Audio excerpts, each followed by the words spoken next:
Good morning, everybody. Welcome to First Center for Spiritual Living in New York City. I'm Greg. I'm the pastor here. I want to welcome all the people on the Zoom call. I can't see all of you. I see some of you. And I know there's a lot of people signing on Facebook, Instagram, and YouTube. So I want to give a special welcome to all the new people who are finding us. We do respond to you. We do send an email, and we let you know our activities. We have a new member for 22 internet, a virtual membership drive going on right now. Through the end of January, we extended it a couple weeks. You might be interested in that because it's only $50, and we give you some coaching sessions, and we also let you select 3 of our better talks. So send us a message, and we'll tell you more, or we'll send you a form if you'd like to do that. Also, after each Zoom call, there's a time for personal sharing. So if you're able to jump over from YouTube or Instagram into the Zoom call, you'll be able to be a part of the discussion or listen to the discussion. I think what you all have to say sometimes is as interesting or more than the lesson itself. So join us on the Zoom, send us a message, and if you're interested in the membership, send us a message on that too. Today's talk initially came from some of Raymond Charles Barker's ideas. And Raymond Charles Barker was the person who founded this New York chapter. It was the famed First Church of Religious Science. It's now called the First Center for Spiritual Living. And he had a talk on faith beating beliefs. And I thought I'd highlight some of those ideas today and see what you think about them. As inspiration for that, I found a columnist, Bill Edelin, who I'm fond of. He wrote an essay entitled, "Genuine Faith Surpasses Mere Beliefs." And he says this: those who live by the belief, those that used to live by the belief that the earth was flat had the ground cut from underneath them by Columbus. And those who lived by the belief that the earth was the center of the universe, as was believed in biblical times, had the ground cut from under them by Galileo and Copernicus. And those who lived by the belief that human beings actually and literally came from the Garden of Eden had the ground cut right out of them by Darwin, right? So a barrier to religious growth is the inability to differentiate between a belief and a faith. And a genuine, authentic faith is always going to be beyond belief. So said Edelin. It was his point that it's the realization that our life is related to the ultimate. Faith is the realization that our life is related to the ultimate. When we experience that dimension of existence, we have moved beyond belief to a greater freedom, to faith. Faith would suggest there's a complete trust or a confidence in something, someone. Belief speaks of something we accept as true or real, a firmly held opinion or a conviction, a confidence or trust. In our teaching from our textbook, belief is defined as a conviction or a feeling of the truth or of a proposition of a condition, right? Belief may go no further than our intellect, while faith embodies a trust and a confidence. Belief admits of all degrees, from the slightest suspicion to the fullest assurance. Thomas Reid, who was a Scottish philosopher, said if you want to get into the deeper meanings of belief and you can drown into the philosophical depths and wordplay, he said you can go into the childhood game of rock, paper, and scissors. You all probably played that. You might recall it's a game that has only 2 possible outcomes. Here's your fist, there's the scissors and the paper, right? So you can only get two outcomes, a draw or a win for one player and a loss for the other. A player who decides to play the rock will beat another player who's chosen the scissors, because the rock will crush the scissors, or sometimes blunt the scissors. But they will lose to the one who has played the paper covering the rock. A play of a paper will lose to a play of scissors, obviously, because the scissors can cut the paper. If both players choose the same shape, the game is tied, and then it's usually immediately replayed to break the tie.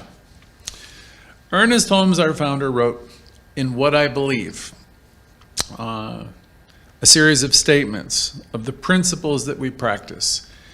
And they highlight this whole subject, so I thought I'd go over them with you. And I want to know if you accept each of these statements of Holmes as faith, or not.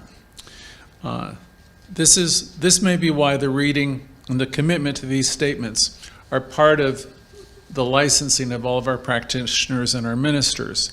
So before I could become licensed, or before anybody could become a practitioner, we read them, we were committed to them, each and every statement. So you can answer for yourself whether you accept each of these lines with the conviction of a faith. And I'm going to paraphrase a couple of them to highlight beliefs and faiths. So the following ideas were made in his work regarding, he said, there is one spirit animating everything near and far. And went on to say, I believe in this spirit, this living, all-powerful presence, this one indestructible, absolute, self-existent cause. He said, this one manifests itself in and through everything you can imagine, but it's not absorbed by its creation.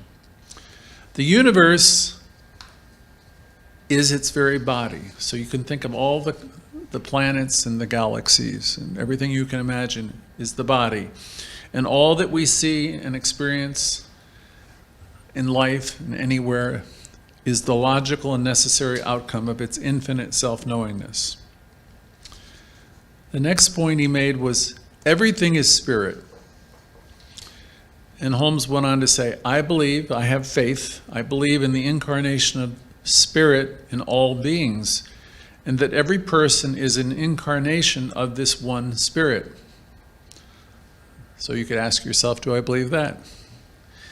And he went on to say, do I have faith in that? He went on to say, regarding personal immortality, I believe in the eternality, the immortality, and the continuity of the individual soul, which is forever and ever expanding. Do you have faith in that? And heaven on earth was the next thing he talked about. He said, I have faith. I believe that heaven is within us, and that I experience this to the degree that I become conscious of it. That's part of our practice. If we keep seeing the good, if we train ourselves to see the good, if we're involved in that practice, we will experience that good. If we look away from the conditions, the negativity, if we cancel out the things within us that are causing disturbances, we will discover, Ernest Holmes was saying, he says he has the faith to know that heaven is within us, and that we will experience it to the degree that we become conscious of it.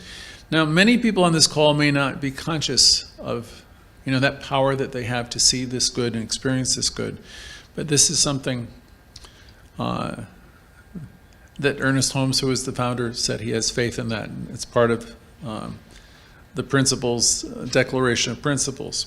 And you might ask yourself whether you believe that that heaven is within you, and that you can experience it to the degree that you become aware of it. For me, it's been a practice of many, many years to get to an understanding of that. And the more I practice, the more I understand it, right? And I have faith. Next statement was regarding personal freedom, where he says, I believe that the ultimate goal of life is to be free. from all discord of every nature, to have a complete emancipation from it, from all discord of every nature, and that this goal is sure to be attained by all. So what would that be like, right? Do you believe that I know you all like the sounds of it. I like the sounds of it. I believe that the ultimate goal of life, again, is to have complete emancipation from all the discord of every nature, of every kind, of everything, right? So if that's going to happen in my life, it's not going to happen in the world, I don't believe, with everyone. It's got to happen with me, right? So I believe that the ultimate goal of life is to be a complete emancipation from all discord of every nature, and that goal is sure to be attained by everyone. The way I understand this metaphysically is we're all evolving and evoluting along, and the world is going forward by means of all of us. You might say, well, the world isn't living that way right now. I can attest, and you're making a point. But the question would be do you want that kind of freedom for yourself right now? And I think the answer to that is yes. So I would agree with Holmes up to this to this point. I believe that the ultimate goal of life is its unfolding in greater freedom. And there's going to be a complete emancipation from discord. I believe the world is healing and evolving forward. And that this goal is sure to be attained by all, and I would say eventually. Be interesting to hear, what your thoughts are of that, because this is one of the principles of the teaching. The next statement he made is that there's a unity in all things, in all life. And he went on to say, I believe in the oneness, the unity of all life, and that the highest sense of spirit and the innermost is the very same. It's the same energy. So each of us are connected to this energy. When I was of a traditional faith, I always thought that God was up above watching me and judging me and rewarding and punishing me, and this is a little different.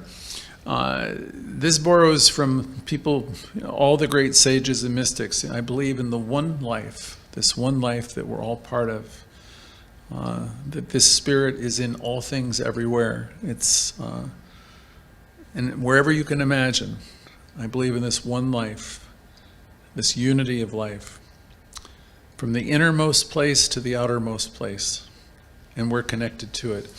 I believe this energy is personal, Ernest Holmes said, to all who feel this indwelling presence. So a lot of our effort here is we learn to do affirmative prayer, we learn to slow things down, we learn to meditate, we learn to, in our steps of spiritual mind treatment, we learn to recognize that there's a presence, and you can sense it, and you can feel it, and there's power, and it responds to you, and you can use it. So there's the question. Do you have the faith that you are one with all of life? And then he moves into the subject of personal revelation. He said, further, I believe in the direct revelation of truth through our intuitive and spiritual nature. And so what he's talking about there is that each of us are so plugged into spirit that we can't help but be guided by it. Now, we might ignore it, but you can't be out of it because your very being is made up of it, right? So we can turn our back on it to varying degrees and ignore it. But spirit is always, if I'm going back to the Emerson days, wooing you, spirit is always attempting to correct or bring things to your attention so you can make adjustments. So the statement was, again, regarding personal revelation. Further, I believe in the direct revelation of truth through our intuition, our intuitive nature and spiritual nature. And I added, we each have an internal guidance system. We know that any person can become a revealer of truth who lives in close contact with this indwelling source. So any of us who begin to live the affirmative life and begin to know that we have power available to us, and we begin to listen more and react less, Spirit will speak to you. Maybe not words, but in knowing, and you'll know, and you know that you know what to do. So there's the question regarding your faith. Holmes' statement, I believe in the direct revelation of truth through our intuitive and spiritual nature, and I certainly believe in that. I hope some of you are stepping into that awareness. And then the encouragement is, you'll have more and more of that as you learn to live the affirmative life, and as you learn to more and more get yourself out of the way. And that goes back to a statement by Ralph Waldo Emerson, who commented, the infinite, the eternal, is laying back, in smiling repose, while the finite, suffers sometimes. Actually, he said, the finite alone has wrought and suffered, while the infinite lies back in smiling repose. What Emerson was getting at is, if we're in the world of the finite and we're not living in connection, there's going to be a lot of pain, and there's going to be a lot of suffering. But if you invite Spirit into your life and you connect with, and you realize that it is the source of your being and you are one with the one, though you may not like everything that's going on, you will be sustained, and you will have a faith that will sustain you. And you'll get back to this statement that any person, can become a revealer of truth who lives in close contact with the Spirit, who lives the affirmative life. So what we do here in the teaching is we continually train ourselves to see the good. It's a challenge sometimes, but the more you are committed to seeing the good, the more it shows up, and you'll elevate your whole consciousness. Because if you're living in a consciousness of ain't it awful and poor me, and you're living in a consciousness of my life is full of troubles and woe is me, you are unwittingly creating that for yourself, because life is responding to you. So the commitment here and the belief in the faith is knowing that life will reveal itself to you through your intuition as you begin to commit yourself to seeing the good. It will be revealed to you. Next, he moves into the subject of the universal law. Now, you've heard the universal law spoke of as the law of cause and effect, the law of correspondence, sometimes just called the law. So let's talk a minute about the law of mind, or the law of correspondence, or how it works, right? We teach in every class that we teach, every lesson, that this universal substance, this universal spirit, which some people call source or energy, some people call God. You can call it anything you want to call it, because it was said to me in classes years ago, it's that thing which can't be named, because throughout the whole universe and the billions of people, there is one power, right? And so this, I'll call it tonight, I'm going to say this today, this spirit, this source is operating through everybody, right? And it operates in one way. We are surrounded by it, first of all.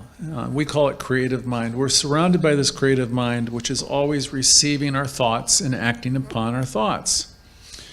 And if we want to have it work to our benefit, then we want to learn how it works, right? You don't want to work against it, right? Because as you think certain thoughts and you have certain beliefs, they're going to play out in your life. And if we want to have spiritual healing, for example, we teach you here that healing is definitely possible. We can have all kinds of healings. Healings in terms of relationships, healings in terms of physical healings, healings in terms of your outlook, your prosperity. Any and all healing can be accomplished or helped, dramatically helped, by developing our consciousness. The conditions that are in my life and your life right now, be they our relationships, our health, our wellness, our whatever it is that's going on, the conditions in our life in and of themselves do not have consciousness. The conditions that are in your life are a result of consciousness. So I have the power and you have the power to elevate and to change my consciousness. And how do I change my consciousness? Well, it's as simple as realizing that the law is responding to you. And you can, if you change your thinking, and I don't mean change it just for a moment, but if you keep working at changing your thinking, you're going to be shaping the outcome. You're going to be shaping your consciousness. As your awareness is lifted, you're going to be lifting yourself up. And most likely, you'll be lifting other people up as well. This healing that starts to occur from a practice of our teaching is what we call a demonstration in our teaching. Some of you, younger folks in particular, will talk about you're manifesting. Well, yeah, you're manifesting a better life as you're elevating your thoughts. As you really pay attention to your stinking thinking, as you pay attention to the negativity, and as you eliminate that stuff, even the slightest changes pay big dividends. So it's really wonderful when people sign in on Sunday mornings or Thursday nights. Thursday night we do the self-healing segment, because Thursday night in particular, I challenge everybody to pay attention to that conversation you're having with the most important person in the world. Because if it's full of negativity and full of doubt and criticism and blame, then you're creating a life that's working against you. So what we want to do in this teaching is introduce you to new ways of thinking so that your life can be working for you. Because a lot of us unknowingly have created our life in a way that it works against us. So Ernest Holmes famously said, there's power for good greater than you, of which you are a part, and you can use it. And we're all using it. The law is responding to us all the time. And you have such tremendous power at your disposal. So it's our hope and our intent you plug in as often as you can, and we will keep reminding you of how great you are and the power you possess, and you're going to be amazed before you're halfway through of the changes you can make. So this is, again, Ernest Holmes' statement on personal power. He said, we have it. We can use it. It's amazing. So I hope all of you want to claim it and say, I want to use it more. And if you want to use it more, keep showing up, because I'm going to keep reminding you of the power you have. We believe this power can impact and change ourselves and change our world and change the conditions in our life, right? We have this power. And as you learn to use it, you will develop more self-mastery the more you practice it. The next tenet, or the next belief that Ernest Holmes outlined that day in the segment Faith Beats Belief, was that we believe in the goodness and the givingness of life itself and of spirit. We can think of spirit as this eternal giving force. It's always unfolding in the world. Now you could look at any particular part and say, oh my God, it's a problem over there. It's a problem right into me. So you might not think any good is happening, but good is still happening. It's unfolding in ways that are bigger than any of us can fathom. So we believe in the goodness and the givingness of spirit.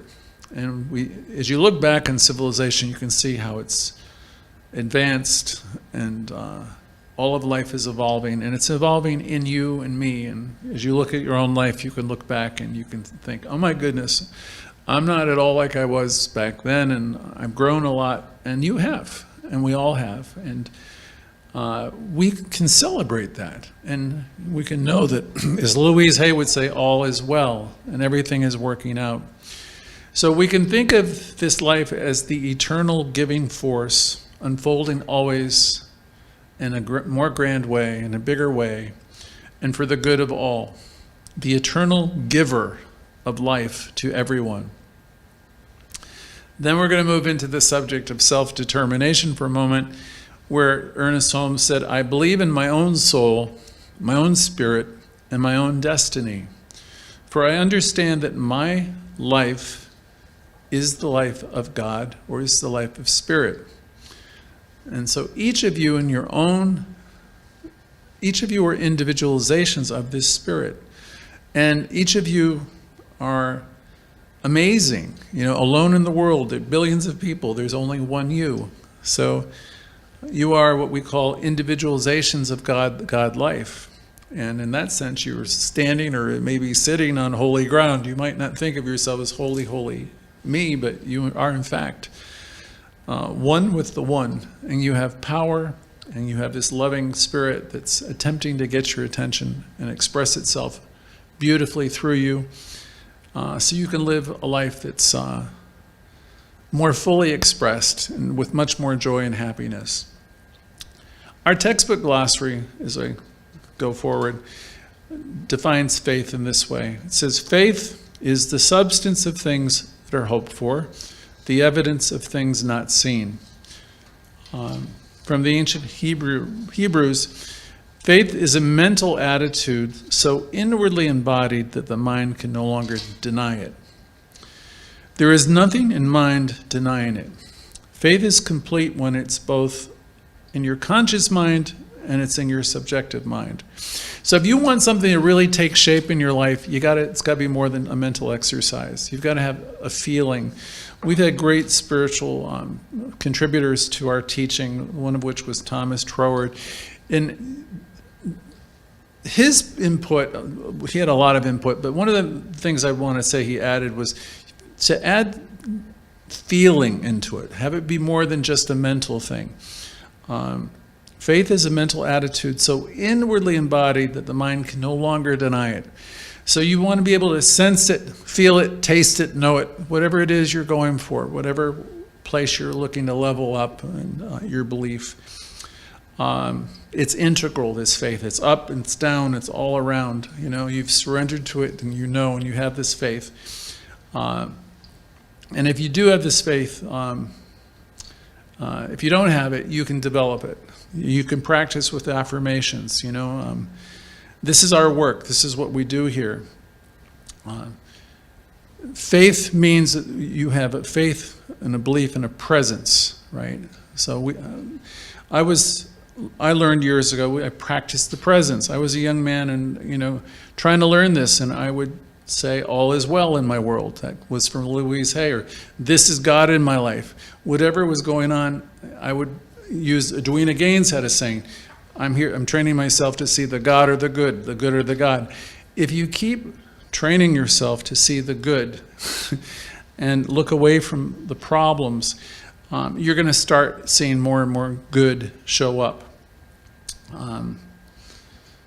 From the ancient text from Mark, your faith has made you whole. Faith can move mountains, and it can make you whole. We use a lot of affirmations on Thursday night in Louise Hay's work. Your affirmations, your beliefs can deepen into a faith. Even if you don't entirely have the faith right now, be like Pascal and his wager, Just keep believing or keep working with it, and bring yourself to a place where you can sense it and watch things start to change for you.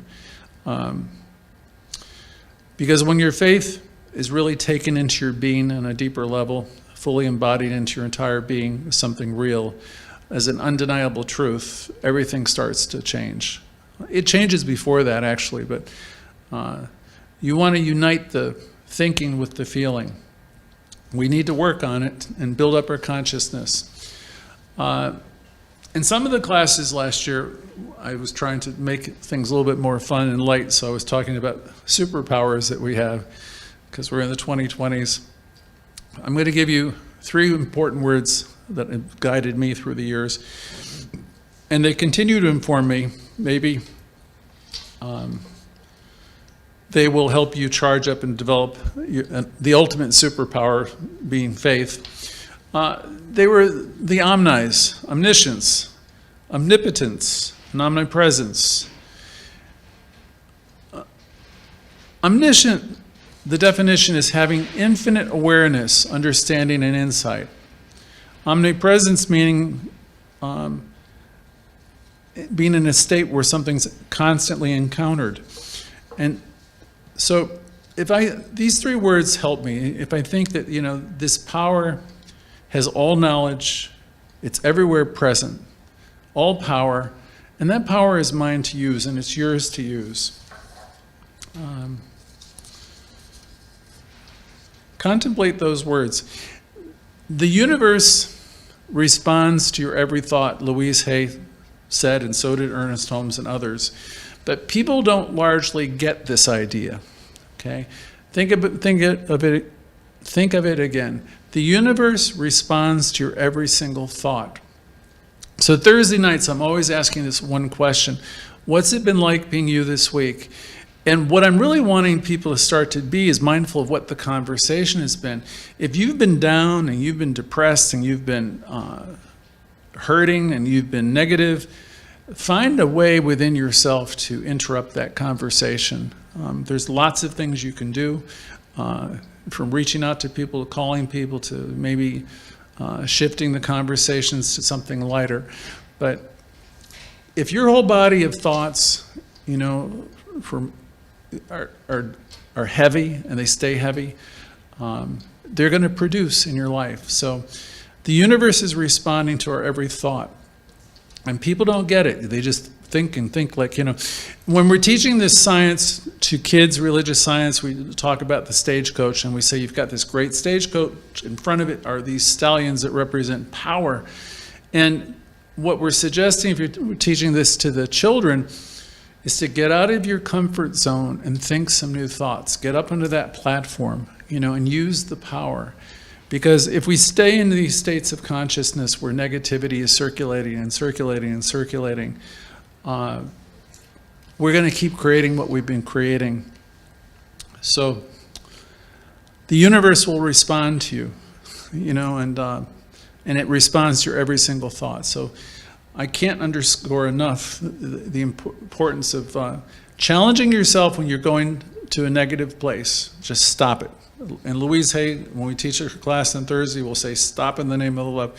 Interrupt the negativity, the judgment, the anger. Interrupt it and replace it with something positive. Neutralize it, replace it with something positive.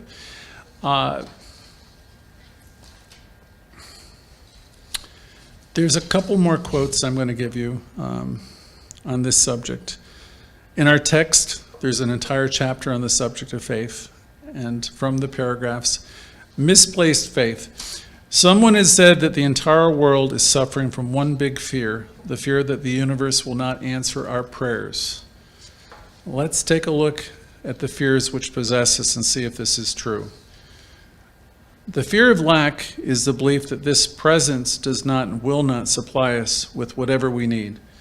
The fear of death is the belief that the promises of the eternal life may not be true. The fear of loss of health, the fear of loss of friends, loss of relationships, all come out of the belief that spirit is not all that we claim. So in this teaching, we claim that spirit is life, and it is, and it's everywhere, and it's omniscient, it's omnipresent, omnipotent. Okay? We release the need to have these fears. We claim that that spirit is life, and it definitely is.